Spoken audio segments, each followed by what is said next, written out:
Hello दोस्तों, आप सभी का स्वागत है हमारे चैनल शाश्वत CGPSC CGWAPA में। देखिए, आज की क्लास में हम लोग करने वाले हैं आपका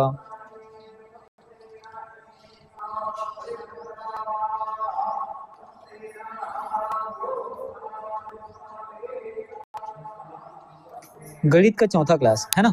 आज की क्लास में हम लोग करने वाले हैं आपके गणित का चौथा क्लास। और याद रखिएगा, ये जो है आपके प्रयोगशाला परिचारक में तो है नहीं, ठीक है, लेकिन आपके CGPSC CGWAPA और रेलवे भर्ती, ठीक है, रेलवे स्पेशल समझिए, ठीक है, यहाँ से प्रश्न आपको बिल्कुल देखने को मिलेंगे। ठीक है, तो ये आपका जो क्लास है गणित का चौथा क्लास है, आप ध्यान रखेंगे CGPSC का भी अभी नोटिफिकेशन 26 नवंबर को आ जाएगा, है ना। तो सी सेट में आपको देखने को मिलता है। CGWAPA में तो 20 से 25 नंबर के ये रहता ही है ना, 20 से 25 नंबर के आसपास का ये रहता ही है। और रेलवे में इसका वेटेज बहुत ज्यादा है। ठीक है, तो सभी एग्जाम के लिए है। चलिए क्लास चालू करते हैं।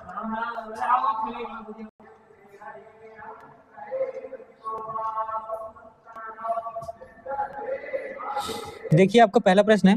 सबसे पहले आप प्रश्न को पढ़ेंगे, फिर उसके बाद हम लोग उत्तर करने की कोशिश करते हैं। देखिए, एक गणित प्रश्नोत्तरी में कक्षा 10वीं के 64 विद्यार्थी भाग लेते हैं, है ना। कौन से क्लास के कक्षा 10वीं के हैं और कितने विद्यार्थी भाग लेते हैं? 64।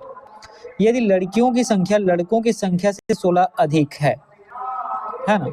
यदि लड़कियों की संख्या जो है लड़कों की संख्या से 16 अधिक है, तो यहाँ पर देखते हैं लड़के मान लीजिए X हैं, है ना। तो यहाँ पे जो लड़कियां हैं ये कितने हो जाएंगी? लड़कों से 16 अधिक। ठीक है, इतनी चीजें हो गई। तो प्रश्नोत्तरी में भाग लेने वाले लड़कों की संख्या और विद्यार्थियों की कुल संख्या का अनुपात बताने हैं हमें। लड़के, ठीक है, और लड़के और लड़की जो कुल हैं, कुल विद्यार्थी, है ना, लड़के और लड़की, इनकी संख्या का क्या बताने हैं? तो अनुपात बताने हैं। ठीक है, इतना ही प्रश्न हमें आपसे पूछा गया है। चलिए अब हम लोग देखते हैं, इसको सॉल्व करते हैं। देखिएगा, इसमें क्या बोला गया है कि लड़के X हैं और लड़कियों की संख्या कितनी है? X धन 16 है, और दोनों को मिलाकर कुल कक्षा 10 में, है ना, 64 विद्यार्थी हैं। मतलब इन दोनों को जोड़ने पर कितने आने चाहिए? 64 विद्यार्थी। तो 2x धन 16 ये किसके बराबर हो जाएगा? 64 के। 2x का वैल्यू क्या हो जाएगा? तो 64 माइनस 16 करेंगे, है ना। 64 माइनस आप 16 करोगे तो ये कितना मिलेगा आपको? 48। x का वैल्यू कितना आ गया? 24, है ना। तो यहाँ पे लड़कों की संख्या कितनी हो गई? 24 हो गई, और लड़कियों की संख्या x की जगह 24 रखेंगे और 16, ये कितना हो गया? 40। अब दोनों को जोड़ के देखो, ये 24 और ये 40, दोनों को जोड़ने पर 64 मिलता है। मतलब आपका जो बनाया हो प्रश्न का उत्तर सही है। ठीक है, तो लड़के की संख्या यहाँ पे कितनी है? 24 है, और लड़के और लड़कियों दोनों का कितना है? तो ये 24 और 40। ठीक है, तो ये 24 अनुपात कितना हो जाएगा? 64। तो अब इसको सॉल्व करिए। 8 या 24, 8 अट्ठे 64। तो आपका जो उत्तर आएगा 3:8, है ना, या इसका कहें 3:8, इस प्रकार से लिख सकते हैं। तो यहाँ पर आपका ऑप्शन देखिए, ऑप्शन सी 3:8, ये आपका सही उत्तर हो जाएगा। ठीक है, ये आपका पहला प्रश्न था। चलिए देखिए, ये आपका दूसरा प्रश्न है। ठीक है, और इसमें आपसे बोला गया है कि 1470 रुपए, कितने रुपए हैं? 1470 रुपए की राशि अनंत और मोहन के बीच 3 और 4 के अनुपात में बांटी गई। ठीक है, एक कौन है? तो अनंत है, और दूसरा कौन है? मोहन। इनके बीच इस राशि को 3 और 4 के अनुपात में बांटा गया। मोहन को कितनी राशि प्राप्त हुई, ये हमें बताने हैं। देखिए, 3 और 4 के अनुपात में, 3 के अनुपात में किसके? अनंत को, और मोहन को 4 के अनुपात में कुल कितने रुपए को बांटा गया? 1470। कहने का मतलब इन दोनों को जोड़ने पर कितना आएगा? इन दोनों को मिलाकर इतना ही आएगा ना। देखिए, 1470 रुपए को 3 और 4 के अनुपात में इन दोनों को बांटा गया है, तो ये तो अनुपात में है ना। ये क्या है? इसमें अनुपात में है, तो इन दोनों को जोड़ने पर कितना आएगा? 1470, यही है ना। 1470 ही अनुपात में बटा हुआ है 3 और 4 में, इसका मतलब इन दोनों को जोड़ने पर कितना आएगा? 470। तो 3 और 4 जोड़े हुए कितना आएगा? कितने के बराबर होने? 470 के बराबर। तो 7 का वैल्यू किसके बराबर होना चाहिए? 1470 के बराबर। ठीक है, तो 1 का वैल्यू कितना आएगा? 7 दूनी 14, 7 एकम 7 शून्य। देखिए, 1 का वैल्यू कितना आ गया? 210 है। अब 3 का वैल्यू है, तो 210 में आप 3 का गुणा करेंगे तो ये कितना आ जाएगा? 630। उसी प्रकार 210 में आप 4 का गुणा करेंगे तो ये कितना आ जाएगा? 840। अब देखिए, ये 1470, 1470 रुपए है ना। ये दो लोगों में बांटा गया, इन दोनों को जोड़ने पर कितना आना चाहिए? 1470 रुपए। तो जोड़ के देखिए, अनंत को कितना? 630 रुपए मिला, और जो मोहन है उसको कितना मिला 840, 0 का 0, 3 और 4 7 और 6 8 14, तो 1470 रुपये आ गया। तो आपका क्या है, इस प्रश्न का उत्तर सही होगा। ठीक है, तो इसमें आपसे बोला गया है कि मोहन को कितनी राशि प्राप्त हुई, ये मोहन है तो मोहन को कितना मिला 840 रुपए, तो ऑप्शन डी आपका सही उत्तर हो जाएगा, है ना। यहाँ पर ऑप्शन डी आपका क्या तो सही उत्तर हो जाएगा। इतनी चीजें क्लियर हुई, चलिए आगे बढ़ते हैं। देखिएगा, ये आपका अगला प्रश्न है। इसमें आपसे पूछा गया है कि x और y अनुक्रमानुपाती हैं। ठीक, कौन x और y, ठीक है, x और y क्या है तो अनुक्रमानुपाती हैं। और उसके बाद क्या दिया गया है आपको पास डाटा में कि कुछ मिसिंग है क्या यहाँ पे। ठीक है, चलिए देखते हैं। x और y क्या है, अनुक्रमानुपाती है और 92.5, ठीक है, ये एक्चुअल में क्या होगा, y होगा।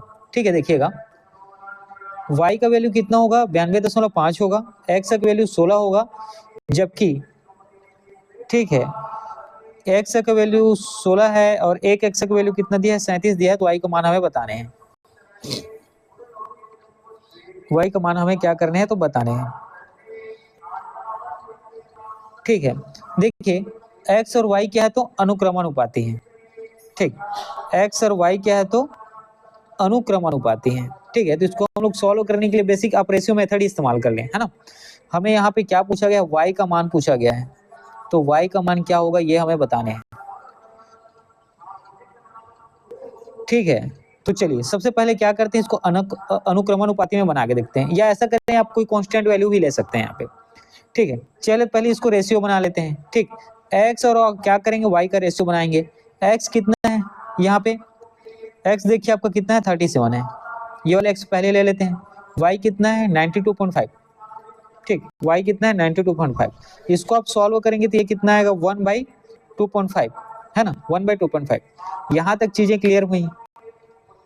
ठीक है, यहाँ तक चीजें आपकी क्लियर हुई।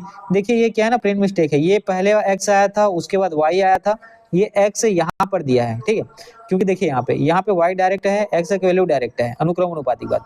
जब x 16 हो तो y का मान हमें बताने हैं, है ना। ये समझना, थोड़ा सा क्वेश्चन जो है ऊपर आगे पीछे हो गया। ठीक है, तो x जब 16 हो तो हमें y का मान बताने हैं। यहाँ तक चीजें क्लियर हुई। तो इसको हम लोग, मैं बोल रहा था क्या कांस्टेंट वैल्यू ले लीजिए, मान लीजिए k का। यहाँ तक चीजें क्लियर हुई। ठीक है, अब k इक्वल टू क्या हो गया, 1/2.5। ठीक है, k का मान यहाँ पे हम लोगों ने क्या लिया है, x/y, तो x कितना लेंगे यहाँ पे 16 ले लेंगे। ठीक है, जब y हमें निकालने हैं और ये कितना हो गया 1:2.5।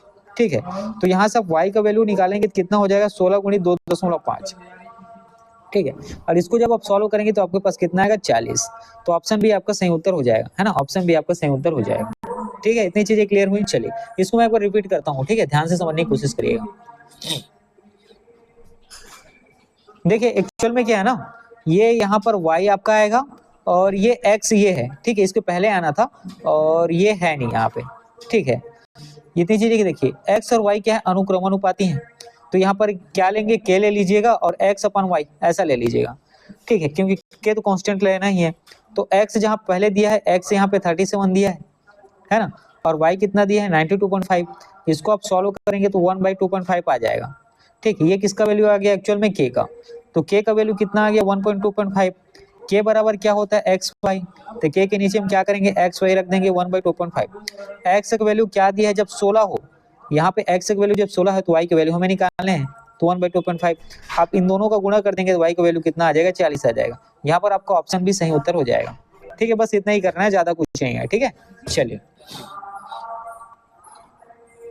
देखिएगा, ये आपका अगला प्रश्न है। इसमें आपसे पूछा गया है कि एक निश्चित राशि को x और y के बीच 4 और 3 के अनुपात में बांटा गया। यदि y का हिस्सा 2400 है तो कुल सॉरी, है ना, देखिए यहाँ पे, ठीक है, x और y है और ये क्या है, राशि है। राशि मतलब क्या है, पैसे हैं, और किसमें है तो अनुपात में, 4 और 3 के अनुपात में। ठीक है, इन दोनों को बांटा गया x और y को। उसके बाद बोला गया y का हिस्सा 2400 है। y का हिस्सा तो यहाँ 3 दिया है, लेकिन यहाँ कितना बताया गया है 2400 है। ठीक है, तो 3 का वैल्यू जब 2400 होगा तो 1 का वैल्यू कितना हो जाएगा 800। इसका मतलब क्या है कि इसमें 800 को गुणा करोगे तो आपको 2400 मिलेगा। ठीक है, तो जब 3 में 800 का गुणा हुआ है तो उसमें 4 में भी आप 800 का गुणा कर दें और ये कितना हो जाएगा 3200। ठीक है, ये कितना हो जाएगा 3200। कुल मूल राशि बतानी है। मूल राशि मतलब दोनों की राशि बतानी है, किसी एक की नहीं। तो इन दोनों को जोड़ दीजिए, 0 0 और ये 6 और 5, 5600 ये क्या है मूल राशि है। तो आपको सही उत्तर जो हो जाएगा ऑप्शन सी 5600 रुपए, है ना, 5600 रुपए। ठीक है, इतनी चीजें क्लियर हुई, चलिए आगे बढ़ते हैं।